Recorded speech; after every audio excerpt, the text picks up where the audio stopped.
Hey everybody, what's up, and welcome back to Let's Play CCLP4. We are on level 108, Scatterbrains, and it is a cold, brisk morning, and I am ready to record. So let's go ahead, cuddle up here on the couch. No, not cuddle up, I'm not with somebody. What's the term if you're just, like, trying to stay warm? Like, bundle up? Yeah, it's bundle up, that's it. Okay, bundle up on the couch. And let's get started. So we got a bunch of bombs, we got a bunch of fireballs, I guess, and fire, and it looks like the fire indicates the path they take?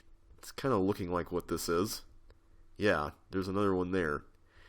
Alright, so this level is by Andrew Menzies, and I distinctly remember him mentioning that this level was sort of meant to be a kind of follow-up to Nitroglycerin from earlier in CCLP1 and in Pit of Wonder Tiles in his level sets case. It seems like this is pretty straightforward, so I'm just going to go ahead and press everything I find. So there doesn't seem to be any order to this. We did need to do that. I don't know why I pressed down early there. That was really strange. Anyway, let's go ahead and do this a little more quickly this time. Looks like we're going to have to bridge to that one, so that's going to be interesting. So, it might interest you guys to know that I've started designing levels again. It's been a long time since oh yeah, this is the hard version.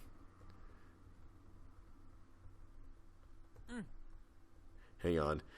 This is the bold route version. I don't recommend doing this at home, guys. There you go. I'm so used to doing it that way, though. I just did it by instinct. Okay, so we apparently have to go back up there to get that. I like this little dodging section. That's kind of cool. And apparently that's an area that we'll return to at some point. And that blue key definitely connects to this. Alright, so I'm noticing here that there's a trap button. But the problem is that if we hit it ourselves, we're going to be trapped. So that's not good. So it looks like we might have to resort to using our friend the block in here. So let's do that.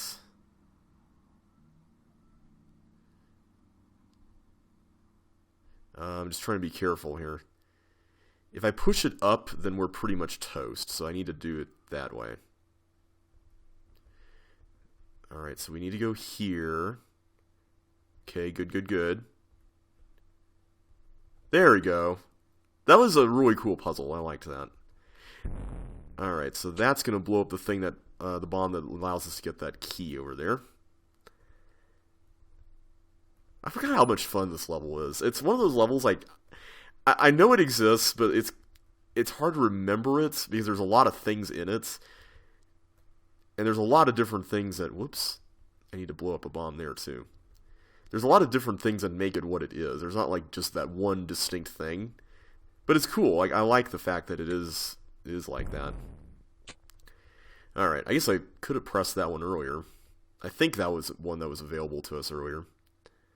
Alright, now for real this time, let's go over here. Alright, so we got a toggle maze thing. And it looks like we will have to switch the toggles to get at least one of these chips. I guess I don't really need to collect all of these right now, but might as well. I'll leave that one down there, though. I knew I could have gotten that one, but I'll just leave it for the next trip. Alright, so let's go up here. We haven't looked up here yet. Alright, so we have red doors and yellow doors. Oh, I need another yellow key to get in there. Did I miss a yellow key? Doesn't seem like there's any yellows in this room. Well, I guess we might as well do this room first. Alright, so this looks like a block extraction puzzle.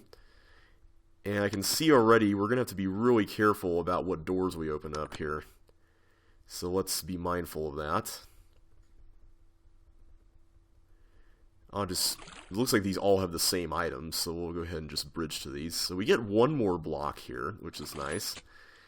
Let's go ahead and open that up. We now have 3 blocks, which is really helpful. I suppose we can grab the last red key on the other side, and yeah, then we can use it over there. Works out perfectly. I gotta say, this section was really challenging to optimize when I played through the set. I actually got it wrong the first time. I had to redo it and come up with a completely different route. But it's definitely an interesting one, that's for sure. Oh wait, this key. Right, I forgot about that. We opened that path up. Okay, so now let's go ahead and head up over here. And we got ourselves some more blocks. Okay, I think I can see how this is going to go down. Maybe.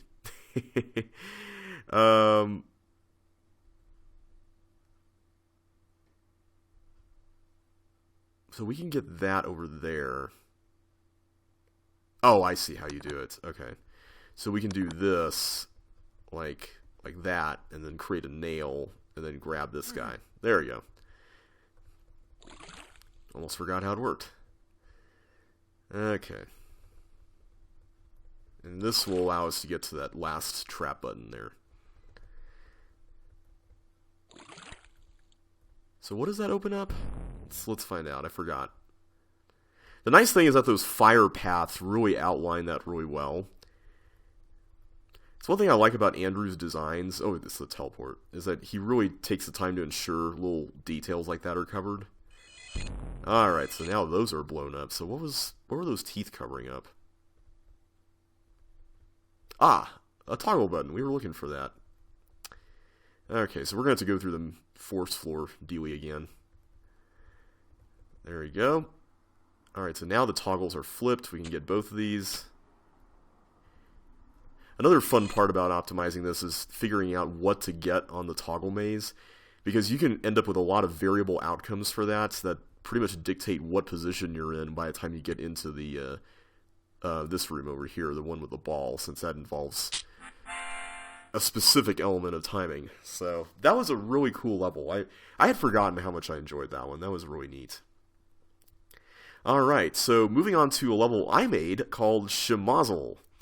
For this race, your sheepdog will meet you at the end. Not all the chips are required. So this level, I know a lot of people have asked what in the world this is referencing.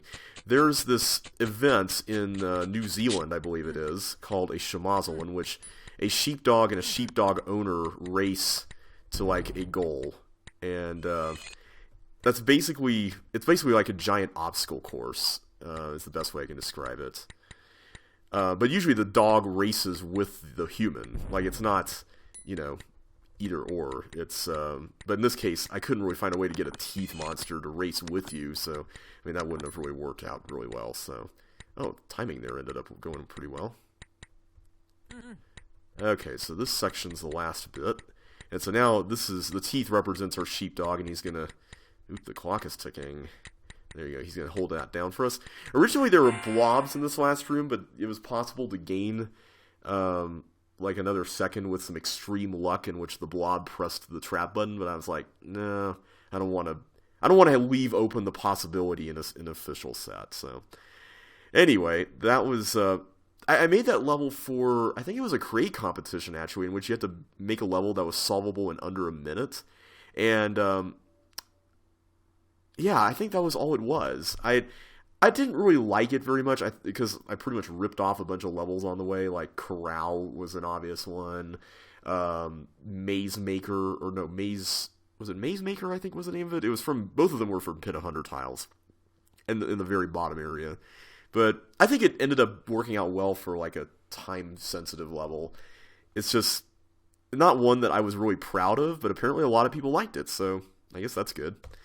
Okay, moving on to key arithmetic. This is another Andrew level, and basically the whole gimmick of this level is you got to keep track of how many keys you have and trade them for others and get some of the chips, but not all of them.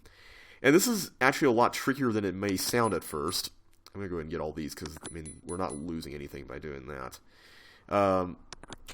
So anything that has an identical like object in it is probably a safe option. Anything with a lot of chips in it might be a safe option. And I say might just because there are definitely some traps here, and I'm trying to remember what they are. I think we have to get that blue key, but I'll leave that for now. Alright, I'm going to go ahead and get these. These seem like good options because there's lots of chips in there. The thing is, I'm noticing there are not very many yellow keys. That seems to be an issue.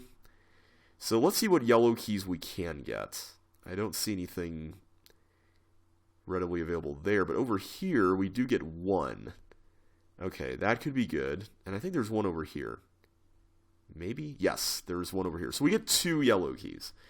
Alright, so right off the bat, you'll notice that, let's see, one of these yellow keys, where is it? Go ahead and get this one. I believe it's a yellow key that leads to this. Oh no, it's over here. A yellow key and a blue key lead to a green key. And you may think a green key is really valuable here because obviously you get to use it more than once. But notice that barely any of the green doors have any chips behind them. I mean, there's just those 2 over there. There's technically the exit. There's an exit in each cover. There's like 2 chips there and 1 chip there and then the exit. And this green lock is concealed behind a yellow lock, so that's not really useful. So the green key is not exactly looking super great right about now. I think it would be wiser just to use our yellow key here on more red and blue keys. So let's just do that. I'm going to go ahead and open that one.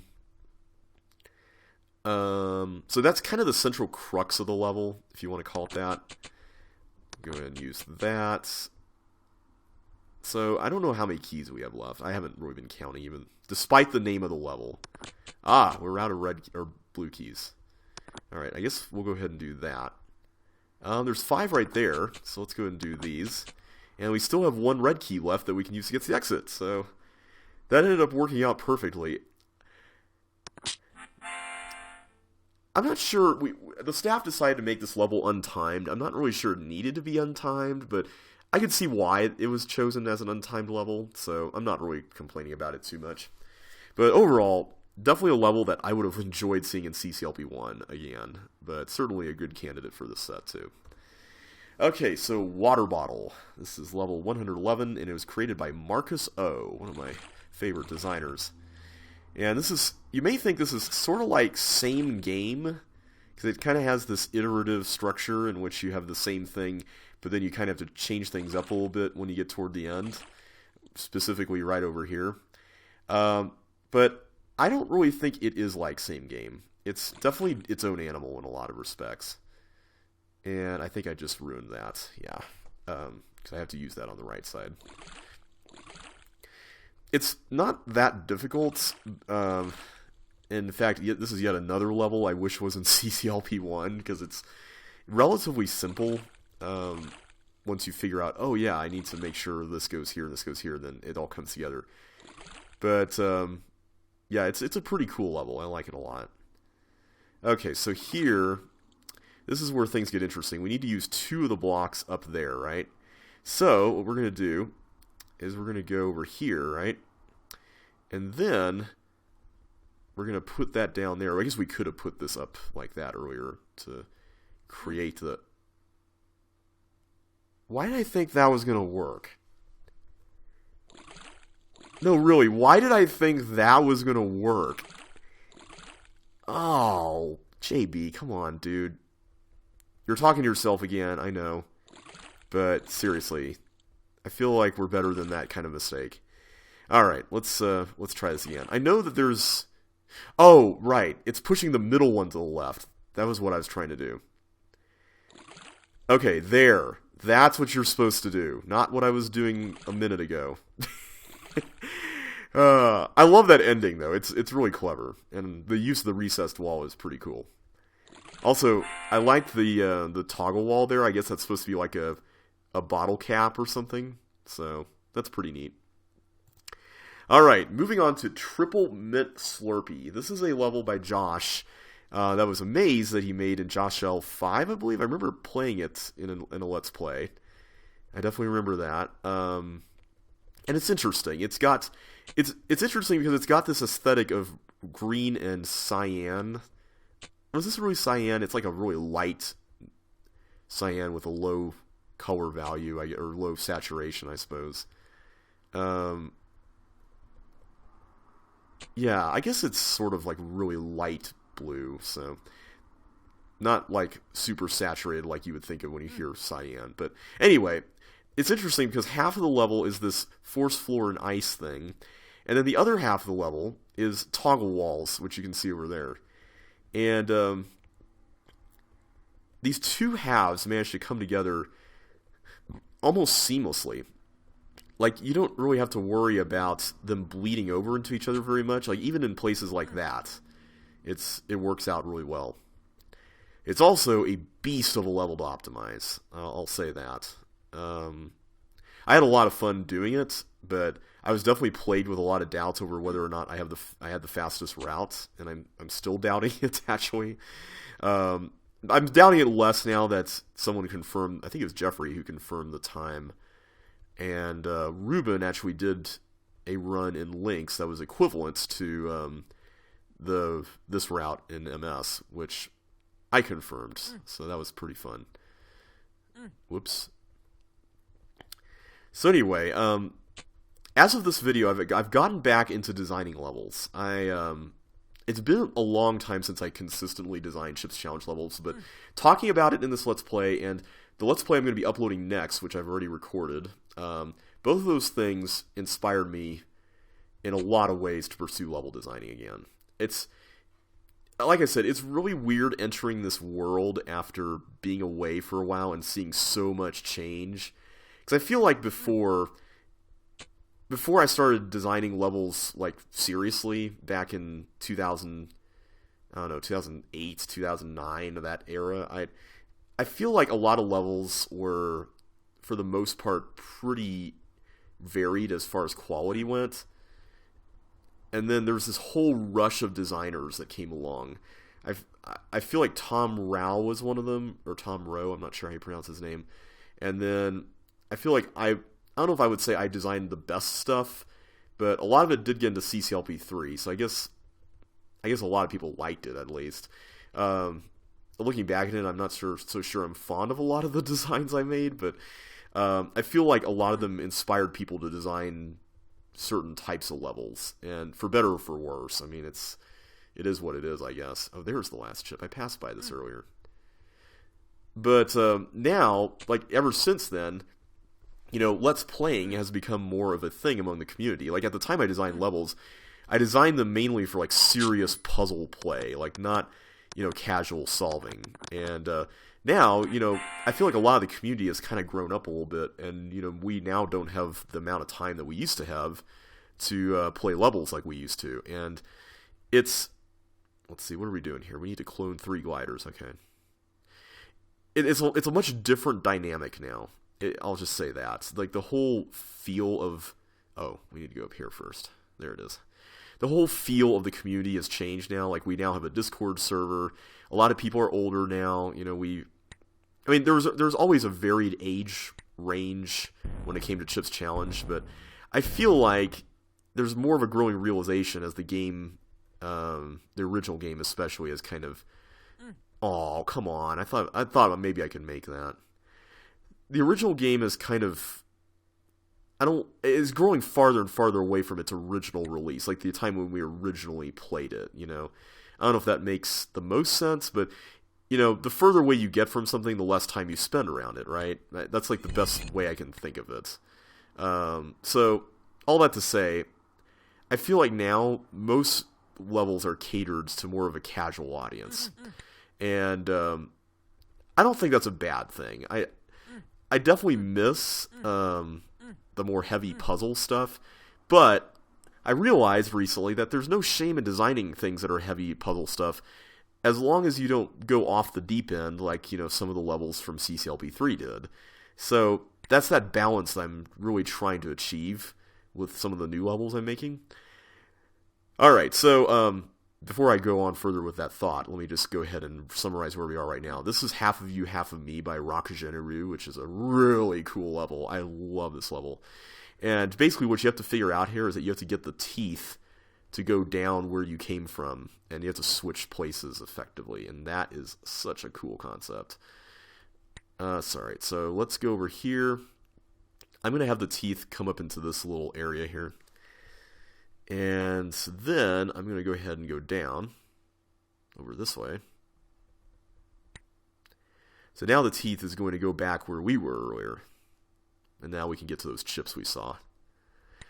So, anyway, I thought, why not design some heavier puzzle levels, but make them more reasonable? Just know how to build puzzles such that they're not quite so... They're a little bit more bite-sized, and they're not quite so ridiculous, That's, for lack of a better way of putting it, that's kind of my goal with this new set.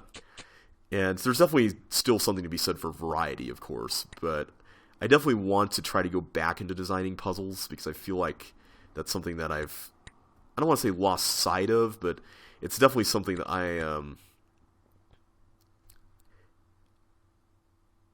I've been scared of doing. Let's see, I gotta go this way.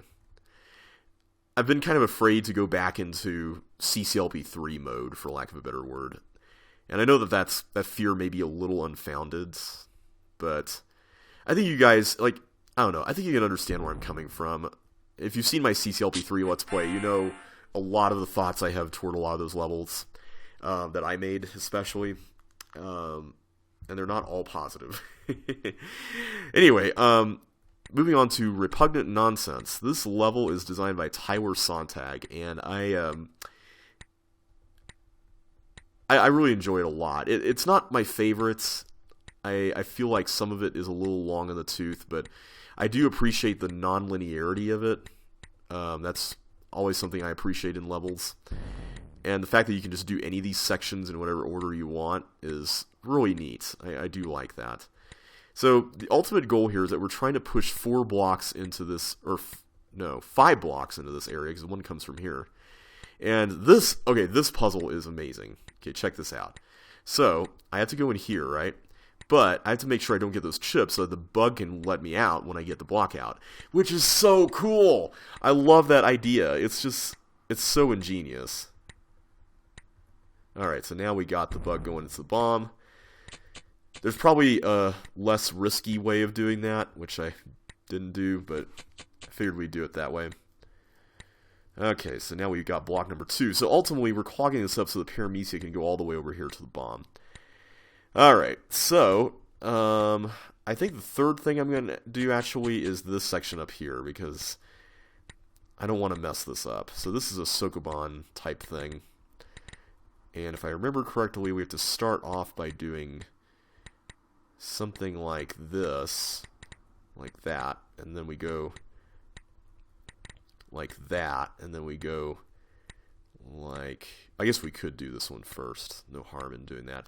And then the fourth button is ultimately going to be filled up by the teeth monster, which is a really interesting concept. I actually built a level recently that uses that idea, but you don't actually know which button the teeth is supposed to press, and you have to figure it out.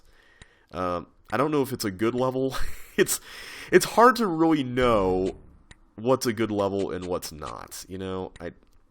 It's honestly hard to tell. Alright, so the next section I'll do is this one. So this section is, whoops. It's supposed to go this way. This section's interesting, because it's basically like a long clay tunnel, but with a double pushing thing. So you go over here, right, and then you do something like that. The nice thing is that you can do this one at a time if you really want to, if you want to be less risky about it.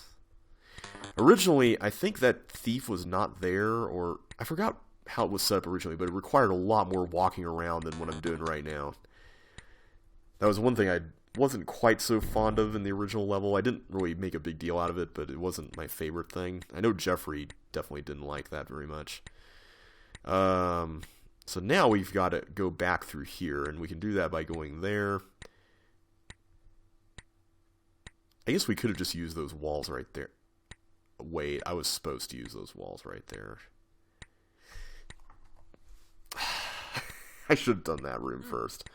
You know what? Let's do that. Let's do this room first, because this is still timing related. So if it's timing related, I want to make sure I get it done quickly. Yeah, this level in some ways reminds me a lot of Thief, You've Taken All That Was Me, but also by Tyler from CCLP1, just because it's... Why did I push it all the way there?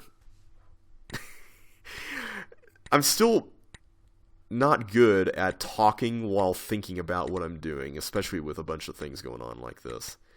I know that's like a skill that the more Let's Playing you do, I think the better you get at it, but apparently I'm still not that great at it. I still don't, for the life of me, I still don't get how some people can Let's Play things blind and be able to talk. Like that, like talk about random stuff, not the game, but just like random things. And I know that, you know, there comes a time where you have to concentrate, right? But, man, some Let's Players are really good at masking just how much stuff is going on in their head. Alright, so this one... Actually, wait a minute. You can go... Oh yeah, I forgot about that. You know what, let's take the longest possible route with this. I think that'll be fun. At least that way, we'll have a clearly outlined path for the second block. See, I think we actually messed up the first block in the first attempt, just because we used that recessed wall that's to the right of that one that's open, to the right of the thief there. I think that was incorrect. The way this is set up is really interesting. I do like it a lot. Okay, so we do this. We got this part right. It was the part that's coming up that we didn't get right. This part right here. We should have gone out through there and went through that. I don't believe we did that last time. I may be remembering incorrectly, but I don't think we did it that way. Alright, so by my estimation, that's probably the hardest thing in this level. Alright, let's do the bug next. Which we need to do by this first. Let's wait. I do appreciate that the level prevents you from being able to go through and just have the bug destroy the bomb right away. That's a neat idea. There we go. That was a little less timing intensive there. I was about to say it involved less ferrying, but that's not a term that you hear much outside the Chips Challenge community. Ferrying is something that people use when they're referring to... you know what, let's do this section next. This is a cool section. Each successive key gives you more space here with the clone machine. Yeah, ferrying is the practice of taking like a monster and taxiing it, basically. That's another term that you might hear for that over to an area. It was a really common thing around the time CCLP4 came out. I remember seeing a lot of levels of that theme. In fact, some of them I made. Bug arranging, for example, in CCLP4, that was one of them. I think there was another one that involved a lot of that. I could be misremembering, though. And you want to be careful there. You don't want to use the recessed wall right away. You just want to get the key first. Whoa, I almost dove right into that bomb. I was looking at something on the right side of the screen. Don't drive distracted, kids. That's a bad idea. Okay, so now for the Sokoban area. This is one that's also interesting to optimize as well. I'm still not sure if I have the for real best time or not. I gained a couple of seconds, I think, since I've originally optimized it, but it's definitely one of those ones that's pretty tricky to figure out. On top of that, you've also got the whole room order issue. As in, like, what rooms to do when. Okay, so now we can get this. And now, actually, we can get the teeth out here.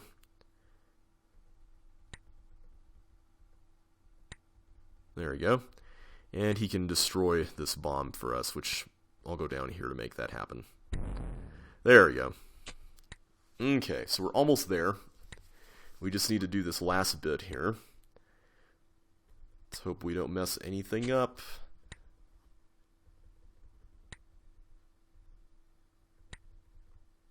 Okay.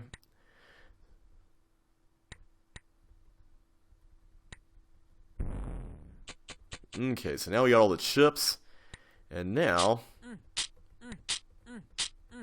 one at a time, we can take all the blocks with us.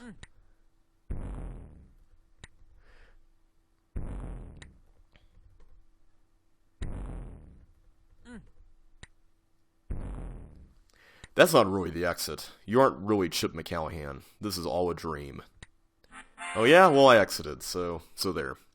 I think that was going to be a part of the storyline, whatever that would have been for CCLP4, but we never got around to the storyline, so I don't know. Well, hopefully it will happen one day. I'm really hoping. Okay, should I do the next level? Yeah, I think we're coming up on half an hour, so I'm going to stop here for now. And next time we will take on Overlap, but we'll do so in the next video. So until then, guys, thanks so much for watching as always, and I will catch you on the flip side.